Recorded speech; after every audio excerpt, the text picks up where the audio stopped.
See that bottle cap? If you were to fill that bottle cap with water, there could be 200 plus mosquitoes alone that could live in just that little bottle cap of water. Can you imagine what they do in standing water around your house? That's when you call in Bill Berger and the Mosquito Hunters. How are you? Hey, Jim, doing great. How about yourself? I'm doing great. You know, when you told me that fact, it was like 200? Yes, sir, that's exactly right. They Wow. are very efficient. Now, I was going to try to say something smart like using the, what's the biological name of the mosquito, but, but it's too long. I can't even think of it. And they bite the same regardless Exactly. of what name. And what got me is going to your website is how many different mosquitoes there are. Yes, there are. And actually, we are not actually in the state with the most mosquitoes. The most mosquitoes actually are in Texas. Sometimes they vary between Texas and Louisiana, but there's about 85 species there. And we got they're big too. Oh, they are, and we got about 58 here, so we're down on the list. West Virginia actually has the least, which is interesting. I would think that someplace up north would have the least mosquitoes because of the cold weather. Yeah, well, you know, there are, but in the mosquito-prone areas, West Virginia is the lowest amount, kind of that way. What made you want to get into this business of mosquito hunter? It was a I didn't make this decision, it was made for me. I was Dell Corporation, well, I shouldn't say Dell Corporation, but laid me off after 36 years, and I decided, we were in Atlanta and decided, hey, if we get another job here, we're going to stay, but if we want to get back home to Poplarville, where I'm from, is this the time to try to open our own business? So that's what we did. Open up Mosquito Hunters. Yes, sir. Now, when you go out and treat different places, I mean, do you go out kind of pre-look around and find out? Because there are places that people won't even think about. I mean, bottle cap for one thing, for sure, but you had bird feeders that after all the rain that we have collects water. Yes, sir. You should go in and, you know, dump it out, maybe put fresh water in there. I mean, you should keep that water fresh. Pets water bowls outside. Absolutely. Any place that has standing water is going to attract mosquitoes. That's correct, and you're right. In their life cycle, they need about 8 days. So as long as, like you said, your pet's water bowls, your bird bath, if you keep them dumped, you won't have an issue with that. But most people forget about that, and when you see the little wigglers in there, you know, they're around. That's it. Yes, That's sir. it. Now you've got your son Cameron over here. This is one of the ways that you do treat for mosquitoes. So explain this to me. Yes, sir. This is, what this is a backpack mister. And what we do, I'll have Cameron turn around a little bit. What we do is it's basically like your run-of-the-mill leaf blower. Yeah. Yes, sir. But it has an addition of a tank, and it's able to mist. Okay. And the advantage to that is it does a very fine mist, and it gets into any cracks, crevices under leaves, because what we're targeting is leaves of plants, because mosquitoes, believe it or not, don't live off of blood. Really? Yes. Blood is only used by the female to develop their eggs.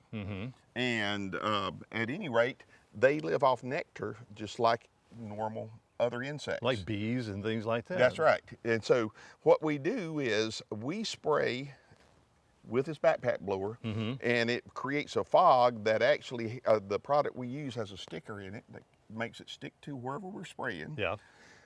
It has some insect growth regulators to keep them from alive. Can we see a display of it? Yes, sir. Crank that thing up. All We'll see how that works. You ready, Cam?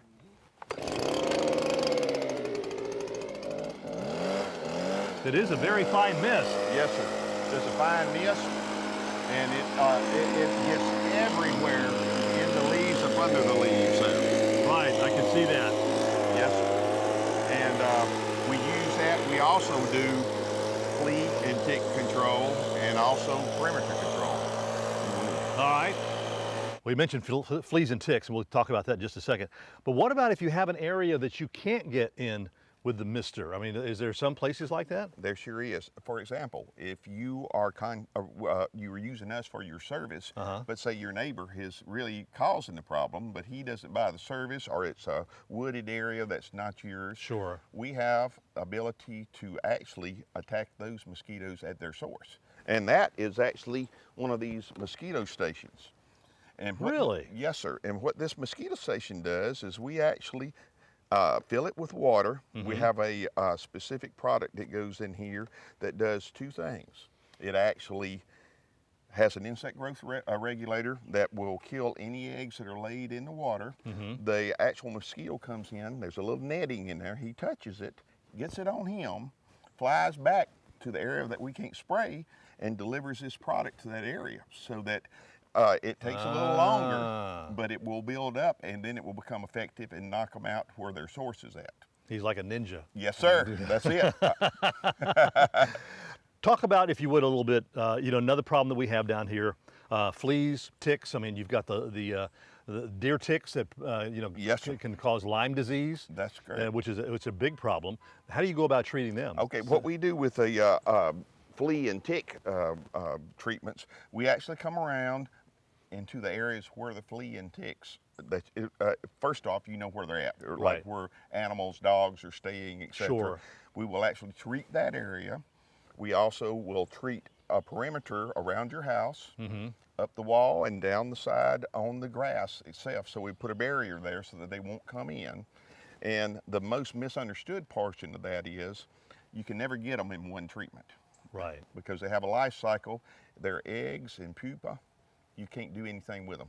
The stuff will not touch them, and they will hatch out. So you have to spray them several times, about 2-week intervals, so that each wave that comes out gets actually treated. So that's the secret to it, and that's what we do to be able to control those. And then it goes to a quarterly treatment once we get them under control. Now, are there any other things that you treat besides mosquitoes and fleas? We actually do a perimeter treatment as well, which is for general pests around your house.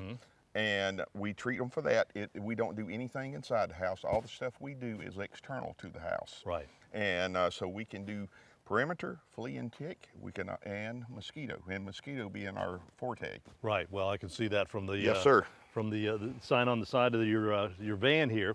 Now, and your website, mosquitohunters.com, got a lot of great information on there.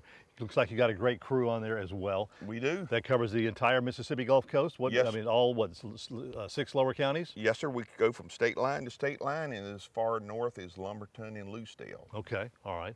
Well, I mean, that's one of the things, and especially this time of the year, we have a huge problem with mosquitoes. People are wanting to sit outside and enjoy themselves, enjoy company, and you know, sit out on the deck, and they don't want to be sitting there going like this the entire time. That's exactly right. And getting them little suckers. That's exactly right. Bill, thank you so much. Jim, thank you, sir. My pleasure. Let me tell you what, if you're wanting to have a nice, easy summer, you know, it's a comfortable summer with not having to worry about them little sap suckers or blood suckers or even fleas or ticks, what you need to do, call these guys here. Numbers on your screen. There's a website right there for more information.